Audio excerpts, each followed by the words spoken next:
Hello student, कैसे हो आप लोग? आई होप बहुत ही अच्छे होंगे। तो आज का जो मेरा लेक्चर है उसमें हम लोग जानेंगे कि मेथड ऑफ लीस्ट स्क्वायर के हेल्प से हम लोग कर्व को कैसे फिट करते हैं। ओके, पिछले लेक्चर में हमने जाना कि कर्व फिटिंग क्या होता है और हमें किसी भी स्टैटिकल डाटा में कर्व को फिट करने की क्यों नीड होती है। ओके, तो जैसे आज मैं सिखाने वाला हूँ कि लीस्ट स्क्वायर मेथड की हेल्प से कर्व को कैसे फिट करते हैं।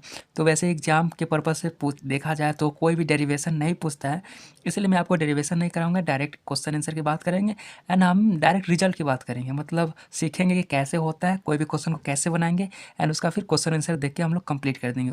ओके, एग्जाम में कोई भी डेरिवेशन नहीं पूछता है, फिर भी मैं आपको method of list and square का मतलब बताऊंगा कि क्या होता है, इन नाम क्यों पड़ा। ओके, तो सबसे पहले जानते हैं कि कर्व फिटिंग में अगर पहली बार देख रहे हैं तो थोड़ा सा फील होना बहुत ज़रूरी होता है। ओके, जैसे मेरा एक्स वाई प्लेन है। ओके, एक्स वाई प्लेन एक 2D प्लेन है। 2D प्लेन में जब बहुत सारे डाटा गिवन रहते हैं तो इसको बोलते हैं हम लोग स्कैटर डायग्राम। ओके, ये मेरा क्या स्कैटर डायग्राम है जिसमें बहुत सारे डाटा बिखरा हुआ है। जैसे हर एक कोई ना कोई कोऑर्डिनेट हमें कोई ना कोई एक डाटा को संकेत करता है। ओके, जिस पर एक्स एंड वाई का वैल्यू है और यहाँ पे एन नंबर ऑफ पॉइंट्स है, चाहे कोऑर्डिनेट है या फिर डाटा है। तो हमें क्या होता है कि जिस तरह से हम लोग mean, median, mode, standard deviation वैसे निकालते हैं, उसी तरह से हम लोग कर्व की तरफ लेके चलेंगे।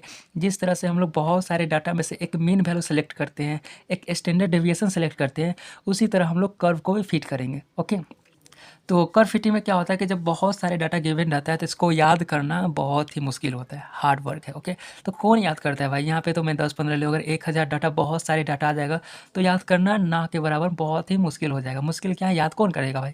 तो क्या होता है, इस झंझट को दूर करने के लिए, इस परेशानी को हटाने के लिए हम लोग कर्व फिटिंग का आइडिया लाते हैं।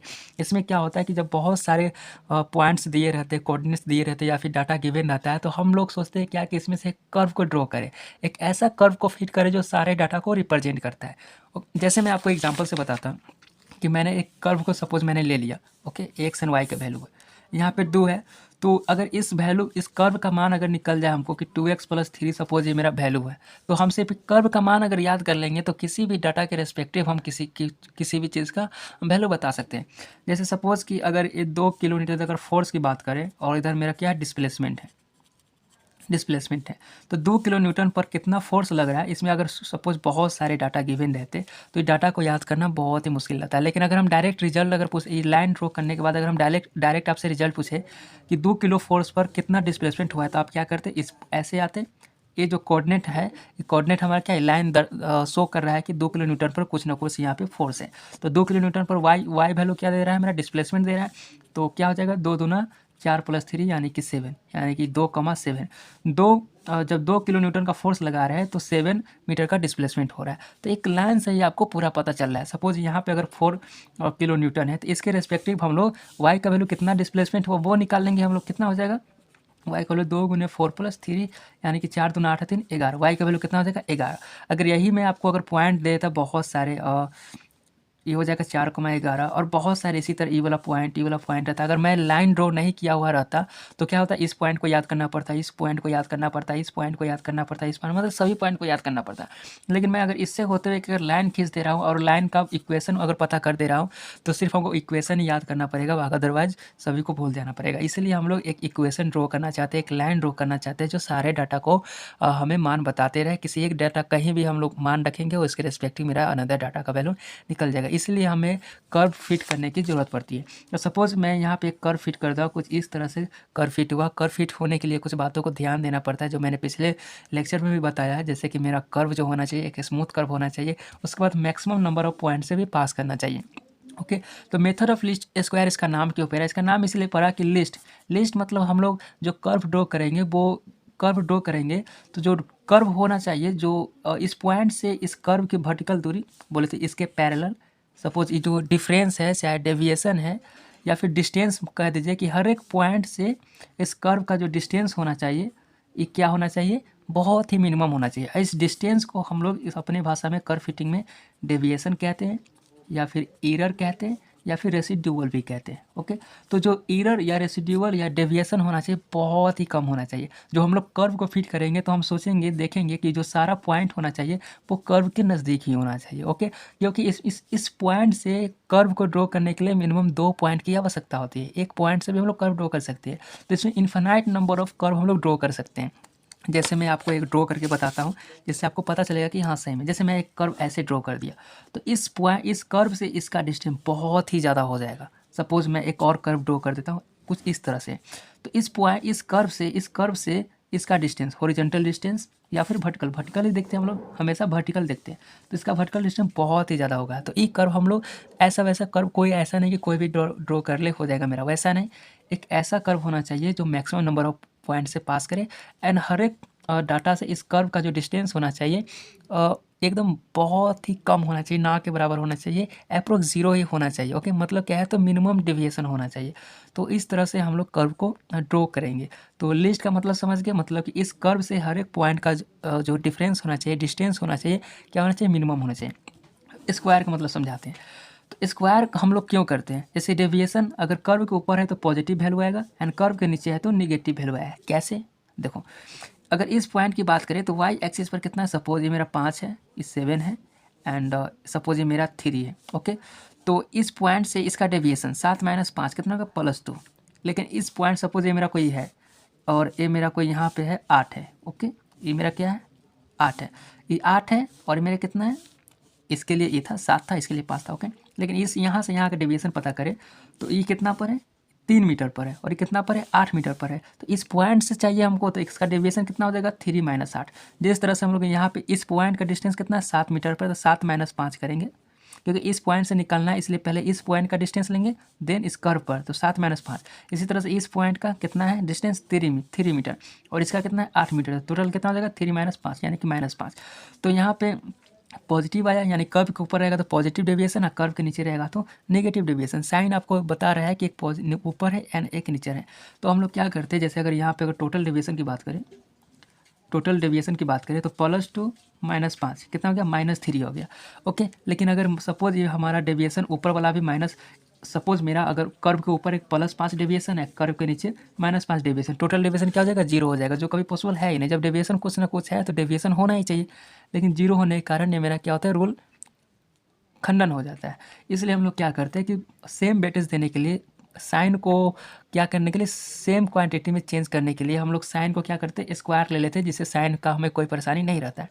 इसलिए हम लोग अगर 5 लिए तो +5 का स्क्वायर, अगर सपोज यहाँ का डेविएशन +5 है एंड यहाँ का डेविएशन -5 है, तो टोटल डेविएशन हम लोग अब ऐसे लेंगे, +5 का स्क्वायर प्लस -5 का होल स्क्वायर, तो इसका भी 25 और इसका भी 25 है, टोटल कितना हो जाएगा, 50। ओके, तो हम लोग स्क्वायर क्यों करते हैं, स्क्वायर इसलिए करते हैं कि हमारा डेविएशन 0 ना आए, जिससे अगर डेविएशन अगर 0 आ जाता है तो कोई भी अलजेब्रिक इक्वेशन नहीं हो पाता है। ओके, ये हमारा गलत बताता है, क्योंकि डेविएशन जब है इसमें और इसमें डेविएशन है तो डेविएशन आना चाहिए, लेकिन अगर हम साइन को कंसीडर करते हैं डेविएशन कभी कभी 0 भी आ जाते हैं, जो एक गलत रिजल्ट बताता है, एंड आगे अलजेब्रिक जो सोल्यूशन होते हैं, इक्वेशन को सोल्व करते हैं, वो हमें नहीं हो पाता है। इसलिए हम लोग क्या करते हैं कि स्क्वायर ले लेते हैं, स्क्वायर ले लेने से हमारा डेविएशन भी बता देता है, एंड नेक्स्ट जो अलजेब्रिक सोल्यूशन करेंगे बनाएंगे वो भी हमारा एक सटीक आंसर देता है। ओके, तो इस तरह से हम लोग मेथड ऑफ लीस्ट स्क्वायर की हेल्प से कर्व को फिट करेंगे। तो नाउ आप समझ गए होंगे कि लिस्ट एंड स्क्वायर हमने क्यों कहा, मेथड मतलब लिस्ट स्क्वायर मेथड क्यों इसका नाम पड़ा। लिस्ट बोले तो मिनिमम डेविएशन होना चाहिए, एंड स्क्वायर क्योंकि स्क्वायर किए इसलिए कि हमें साइन का प्रॉब्लम आ रहा था, इसलिए हमने स्क्वायर करके साइन की परेशानी, जो साइन -5 और प्लस साइन वाले, जो साइन प्लस माइनस का जो झंझट था उससे दूर करने के लिए हमने क्या कर दिया, स्क्वायर कर दिया। तो इसका एक डेरिवेशन आता है जो हमें जानने की कोई ज़रूरत है नहीं। ओके, तो मैं आपको सीधा बताता हूँ कि क्वेश्चन जब आएगा तो कैसे डील करेंगे। देखो, मेथड ऑफ लिस्ट स्क्वायर की हेल्प से हम लोग जो कर्व को फिट करेंगे, वो कर्व के अगर टाइप से लिखना चाहे तो मैंने पिछले लेक्चर में भी लिखा है, लेकिन इसमें भी करना बहुत जरूरी है। जो कर्व होना चाहिए, जो पहला हम लोग कर्व लेंगे, स्ट्रेट लाइन कर्व लेंगे, स्ट्रेट लाइन कर्व लेंगे। ओके, एंड इसका इक्वेशन हम लोग लेते हैं y = a + bx। ओके, एक जनरल, अगर इस कर्व की एक जनरल इक्वेशन की बात करें तो y बराबर हम लोग लेंगे a + bx + cx² + dx³ and so on, ex के पावर 4, उसके बाद f(x) के पावर 5, ऐसे हमारा क्या होगा, चलते रहेगा। लेकिन अगर स्ट्रेट लाइन की बात करें तो स्ट्रेट लाइन इक्वेशन होता है y = a + bx। ये जो इक्वेशन है आप आई होप अगर जानते होंगे तो मिलता जुलता है। क्या होता है, जब भी स्ट्रेट लाइन की, अगर स्ट्रेट लाइन इक्वेशन की बात करते हैं तो क्या होता है, y = mx + c होता है। तो इसी की तरह एक ये भी इक्वेशन है y = a + bx, जहाँ पे b क्या है, हमारा स्लोप दर्शाता है। जिस तरह से यहाँ से m स्लोप बताता है उसी तरह b भी स्लोप है, एंड a क्या है, इंटरसेप्ट है। ओके, तो एक स्ट्रेट लाइन की इक्वेशन है। तो सबसे पहले हम लोग इसको फिट करेंगे। ओके, तो हम अगर list square least square method की हेल्प से अगर फिट करने की बात करता है तो हम लोग कर्व को फिट नहीं करते, हम लोग ए एंड बी का मान बताते हैं। ए एंड बी एक कांस्टेंट है जो किसी भी कर्व के अच्छे से फिट होने के लिए क्या होता है, ए और बी का मान मिनिमम होना चाहिए, कम से कम। जब भी इस जो डेविएशन की बात करते हैं मिनिमम कब आएगा, जब ए और बी का मान एक सही मान होना चाहिए। ओके, तो इसका एक डेरिवेशन आता है जिसमें हम लोग ए और बी का मान कैसे निकालते हैं वो डिराइव करते हैं। ओके, तो मैं आपको डेरिवेशन नहीं बताऊंगा, सीधा सिखाऊंगा कि ए और बी का मान कैसे निकालते हैं। तो पहला लेंगे स्ट्रेट लाइन इक्वेशन, और एग्जाम में भी यही पूछा जाता है, स्ट्रेट लाइन कर्व। दूसरा लेते हैं पैराबोला कर्व। तो पैराबोला कर्व का पैराबोला का इक्वेशन होता है 4ax², मतलब कि सेकेंड डिग्री। आपको क्वेश्चन में पैराबोला कर्व को सेकेंड डिग्री पैराबोला के नाम से भी क्वेश्चन पूछेगा। ओके, सेकेंड डिग्री पैराबोला, जिसका इक्वेशन हम लोग लेंगे। ये जो आपको एग्जाम में जो इक्वेशन रहेंगे, स्ट्रेट लाइन इक्वेशन और पैराबोला इक्वेशन आपको एग्जाम में गिवन नहीं रहता है। ओके, तो इसको आपको याद कर लेना पड़ेगा। स्ट्रेट लाइन इक्वेशन का हो जाएगा y बराबर a plus b x, and parabola क्या हो जाएगा, जब सेकेंड डिग्री तक अगर हम चलेंगे तो उसको बोलेंगे हम लोग पैराबोला इक्वेशन। तो क्या हो जाएगा, y बराबर a plus b x plus C x square, A plus b x plus C x square, इसको बोलते हैं हम लोग सेकेंड डिग्री इक्वेशन में बोलते हैं। ओके, पैराबोला का कर्व्स हो जाएगा। एंड तीसरा जो हमको कर्व फिट करना पड़ता है वो होता है other types curve. Other types curve में हम लोग y बराबर इक्वेशन, अदर टाइप्स कर्व में जब भी अगर क्वेश्चन देगा कि अदर टाइप्स ऑफ कर्व को फिट करना है तो उसमें आपका इक्वेशन को दिखा देगा कि हाँ अदर टाइप्स ऑफ कर्व में कौन सा इक्वेशन की हेल्प से हम लोग कर्व को फिट करेंगे। तो उसमें जो अदर टाइप्स ऑफ कर्व में जो इक्वेशन आएगा, हो सकता है y बराबर ए एक्स पावर बी होगा, पहला इक्वेशन। दूसरा इक्वेशन हो सकता है कि e के पावर x भी आ जाए, कोई भी इक्वेशन आ सकता है। तीसरा इक्वेशन हो सकता है कि एक्स वाई के पावर a बराबर b हो सकता है, ये भी इक्वेशन हो सकता है। तो आपको किसी भी प्रकार का अगर अदर टाइप्स ऑफ कर्व अगर बोलेगा क्वेश्चन में तो आपका ये इक्वेशन दे देगा। ओके, तो नाउ हम लोग देखते हैं कि स्ट्रेट लाइन कर्व को मेथड ऑफ लीस्ट स्क्वायर की हेल्प से कैसे फिट करते हैं। बहुत ही सिंपल है, बने रहिए, आपको बहुत ईजी वे में सिखाऊंगा। स्ट्रेट लाइन कर्व, इसका इक्वेशन हमें याद करने की जरूरत होगी। y बराबर लेंगे a plus b x. Okay, तो हम लोग को जब भी मेथड ऑफ लीस्ट स्क्वायर के हेल्प से हम लोग कर्व को फिट करेंगे, मेथड ऑफ लीस्ट स्क्वायर, जब हम लोग जब भी मेथड ऑफ लीस्ट स्क्वायर के हेल्प से ड्रॉ करेंगे, कर्व को फिट करेंगे, तो हमें नॉर्मल इक्वेशन की ज़रूरत पड़ती है। तो यहाँ हम लोग का मेन मोटिव क्या रहेगा, ए एंड बी का मान निकालना रहेगा। तो यहाँ पर ए और बी का वैल्यू निकालना है, मतलब कितने अननोन हुए, 2 अननोन हुए। तो 2 अननोन को सोल्व करने के लिए हमें 2 इक्वेशन की ज़रूरत होती है। आपको समझ नहीं आया होगा, जैसे मैं आपको बताता हूँ।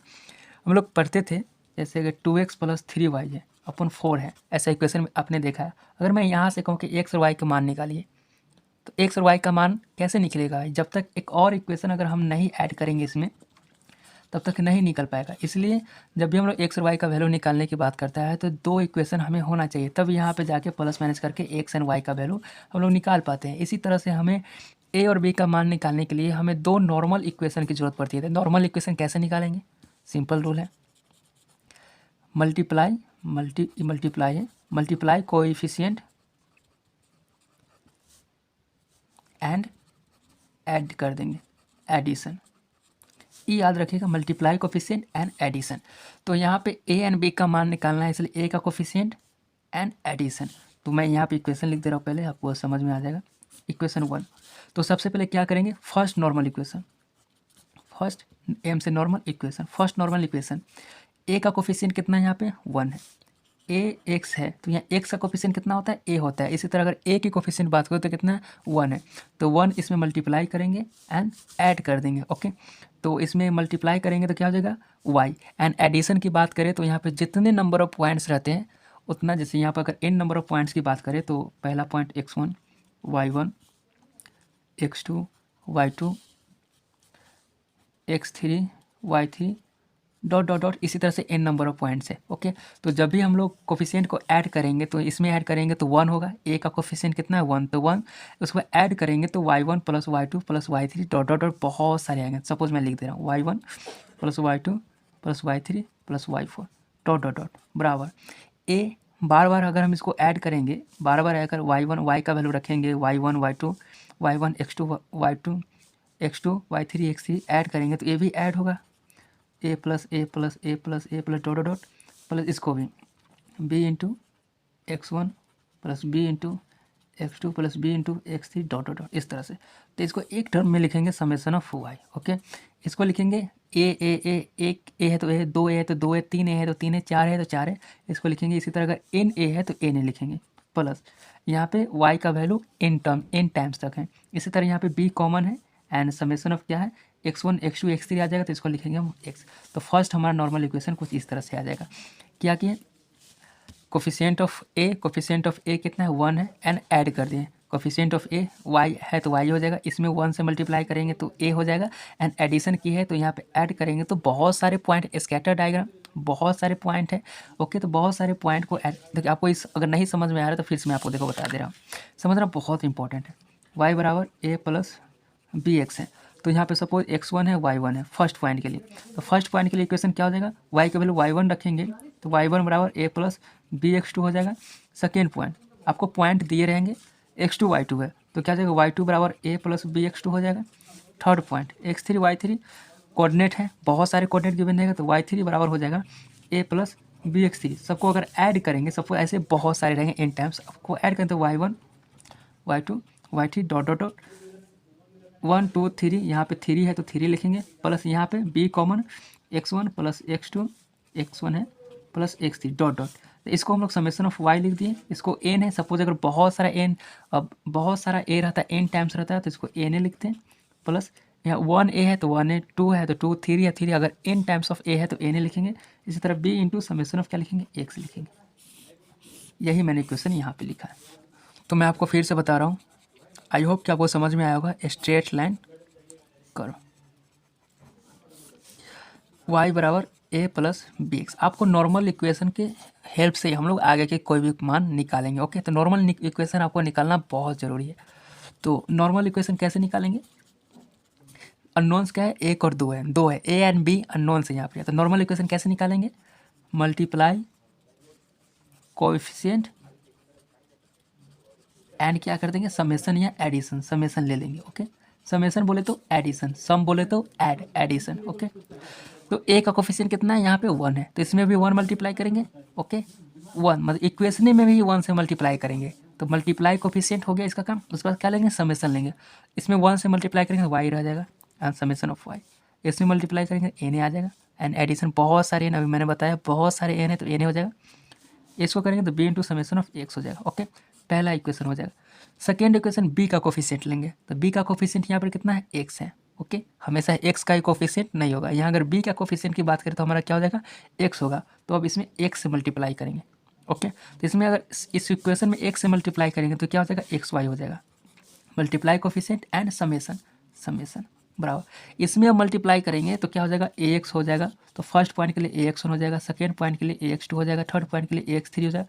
अगर ए कॉमन ले लेंगे तो a x one plus a x two plus a x three dot dot dot, इसको लिख सकते हैं ए कॉमन इंटू एक्स, लिख सकते हैं आराम से लिख सकते हैं। तो क्या हो जाएगा, ए इंटू समेशन ऑफ एक्स हो जाएगा, प्लस इसमें अब एक एक्स मल्टीप्लाई करेंगे तो क्या हो जाएगा, एक्स ए स्क्वायर हो जाएगा तो b into summation of x square हो जाएगा। अब इस दोनों के हेल्प से हम लोग किसी भी क्वेश्चन का और ए एंड बी का मान निकालेंगे एंड जो हमारा इक्वेशन है ए एंड बी के मान में पुट कर देंगे तो हमारा क्या हो जाएगा, आंसर आ जाएगा। तो ये हो गया मेरा स्ट्रेट लाइन के लिए। सेकेंड, अब पाराबोला कर्व के लिए सेम इसी तरह पाराबोला कर्व के लिए, तो पाराबोला को आपको याद होना करना पड़ेगा ए प्लस बी एक्स प्लस सी एक्स स्क्वायर। सेम उसी तरह नॉर्मल इक्वेशन निकालेंगे, इसको क्या बोलेंगे, नॉर्मल इक्वेशन बोलेंगे। ओके, नॉर्मल इक्वेशन क्या करेंगे, multiply coefficient and add. Okay, तो सपोज इक्वेशन 1 है ए है तो देखो यहाँ पे ए बी एंड सी का वैल्यू निकालना है तो यहाँ पे 3 अननोन है, इसलिए 3 इक्वेशन की हमें जरूरत पड़ेगी। तो 3 इक्वेशन कैसे निकालेंगे, पहला इक्वेशन ए का कोफिशिएंट 1 है तो इसमें 1 से मल्टीप्लाई करेंगे, इस इक्वेशन में ही 1 से मल्टीप्लाई करेंगे। ओके, इसमें मल्टीप्लाई करेंगे 1 एंड समेशन वाई हो जाएगा। इसमें मल्टीप्लाई करेंगे तो ए में 1 से मल्टीप्लाई करें तो वही रह जाएगा एंड बहुत सारे पॉइंट है इसलिए एन है।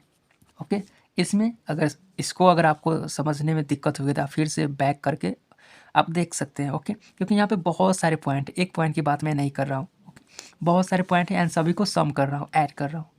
इसी तरह यहाँ की बात करें तो b इंटू 1 से ही मल्टीप्लाई किया तो बी एक्स ही रह जाएगा, तो b into summation of x plus c into summation of x square, c into summation of x. और हाँ, ये समेशन के साइन है मतलब कि ऐड करना है। ओके, सारे पॉइंट को पहला नॉर्मल इक्वेशन। दूसरा नॉर्मल इक्वेशन निकालेंगे बी के कोफिशिएंट। तो बी का कोफिशिएंट कितना है? एक्स। तो एक्स से मल्टीप्लाई करेंगे एंड एडिशन कर देंगे। आ रहा है ना भाई समझ में? बी का कोफिशिएंट कितना है? एक्स है। तो एक्स से इस सभी में मल्टीप्लाई करेंगे। क्या है? मल्टीप्लाई कोफिशिएंट एंड ऐड है। तो सभी को मल्टीप्लाई करेंगे तो हमारा सभी में मल्टीप्लाई करेंगे तो क्या हो जाएगा? एक्स वाई हो जाएगा एंड एडिशन ले लेंगे। इसमें मल्टीप्लाई करें ए एक्स हो जाएगा। ओके, तो ए बाहर करेंगे एंड समेशन ऑफ एक्स ले लेंगे। ओके, एक्स अब तुरंत मैंने ऊपर भी समझाया, एक्स इसको करेंगे एक्स बी एक्स स्क्वायर हो जाएगा। तो summation of b into summation of x square हो जाएगा प्लस इसमें एक्स से मल्टीप्लाई करेंगे तो सी एक्स क्यू हो जाएगा। सी बाहर करेंगे समेशन ऑफ एक्स क्यू हो जाएगा। Okay, equation 2। एक और इक्वेशन की जरूरत है। तो सी का वैल्यू, सी का कोफिशिएंट कितना है? एक्स स्क्वायर है। तो इस बार हम लोग मल्टीप्लाई करेंगे एक्स स्क्वायर से। ओके, तो इसमें एक्स स्क्वायर से मल्टीप्लाई करेंगे तो एक्स स्क्वायर वाई हो जाएगा समेशन ऑफ बराबर इसको करेंगे तो इसमें एक्स स्क्वायर से मल्टीप्लाई करेंगे तो क्या हो जाएगा? एक्स स्क्वायर हो जाएगा, ए एक्स स्क्वायर हो जाएगा। तो ए बाहर and summation of x square लेंगे प्लस इसमें एक्स स्क्वायर से मल्टीप्लाई करेंगे तो क्या हो जाएगा? B into summation of x cube हो जाएगा। B x cube e x के पावर 4 हो जाएगा plus c summation of x के पावर 4, इक्वेशन 3। ओके, तो आज का वीडियो बस यहीं तक, बहुत लंबा हो गया है। तो नेक्स्ट वीडियो में हम लोग क्वेश्चन सॉल्व करेंगे एंड फिर अदर टाइप्स ऑफ कर्व के बारे में पढ़ेंगे। तो ये जो मैंने आपको नॉर्मल इक्वेशन मैंने लिखा है, यही आपका मेन पॉइंट है। यही आप एक बार देख लीजिएगा, एक बार 2 बार, जब तक समझ में नहीं आए तब तक आप देख लीजिएगा। एंड जाते जाते मैं एक बार और बता दे रहा हूँ कि आपको कोई कन्फ्यूजन नहीं होना चाहिए। जैसे मैंने लिया है y बराबर a प्लस बी एक्स लिया है, तो मैंने बहुत सारे पॉइंट हैं x1 y1 x2 y2 मैं यहाँ पे लिख रहा हूँ। सपोज x1 और y1 की बात कर रहा हूँ, तो इस पॉइंट को रखेंगे तो y1 बराबर हो जाएगा a प्लस बी x1 हो जाएगा। अगर x2 y2 की बात करूँ, देखो कन्फ्यूजन नहीं होना चाहिए इसलिए मैं दोबारा बता रहा हूँ। y के जगह पर y2 रखेंगे एंड a प्लस x के जगह पर आप x2 रखेंगे तो क्या हो जाएगा? बी x2 हो जाएगा। इसी तरह बहुत सारे पॉइंट है। Suppose xn y1 n times है, तो क्या हो जाएगा? y के जगह पर रखेंगे तो yn हो जाएगा dot dot dot dot dot बराबर an हो जाएगा। a का तो a रहेगा, सॉरी, b इंटू xn हो जाएगा डॉट डॉट डॉट। सबको ऐड करेंगे तो क्या हो जाएगा? यहाँ पे इसको छोड़ के बाकी सब पॉइंट वालों को ऐड करेंगे तो क्या हो जाएगा?